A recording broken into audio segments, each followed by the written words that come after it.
Қазір Түркия елінде Ербаян. Енді түріктердің врачтары айтып жатыр, Ербаянға негізінде операция жасағаннан кейін басына сразу не салу керек екен. 12 күннен кейін, 13 күннен кейін басына титан салу керек екен, сондай болу керек екен. Содан кейін Ербаян жаңағы көрдіңіздер, оң жақ несі кіріп кеткен ғой, жаңағы қысым болады екен басына, миының қанның айналуына сондай. Олар салмаған екен. Енді алла жазса түріктердің профессорлар, врачтары алла жазса сол жерге жаңа титан саламыз дейді. Титан салып ары қарай в дальнейшем уже лечение жасаймыз дейді. Потому что басындағы жаңағы сүйегі жоқ болғаннан кейін дейді, миға давление болып отыр дейді.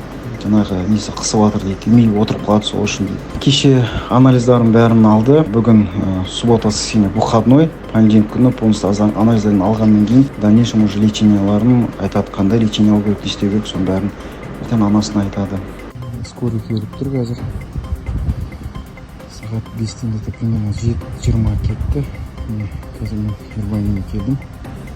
Минздравтан не жіберді. Скорый осы екі жігіт келіп, Ербаянды алып кетті. Бірақ Минздравтан Әлназарова Ақмарал бізге жаңағы анасын айтты. Самолетті береміз, жаңағы специальный самолет. Полностью ішінде оборудование бар, бәрі бар. Жатқызатын орны да бәрі де бар деп айтты. Военный аэродром қалып кетті. Сол военный аэродромның самолеті ғой, Минобороны. Сол Минобороны берді бізге. Министерство внутренних дел, ұлттық ұлан, олар жаңағы Минобороның самолетына топливоларын берді. Барған кезде ешқандай оборудование да жоқ, ештеме де жоқ, үстіне жабатын жылы одеялда жоқ, іші салқын болды. Жаңағы мамасы прямой эфирге шығып көрсетті, айтты бәрін. Условия енді болған жоқ, но Аллаға шүкір, что Турцияға осылай жетіп алып, қазір Түркия елінде Ербаян.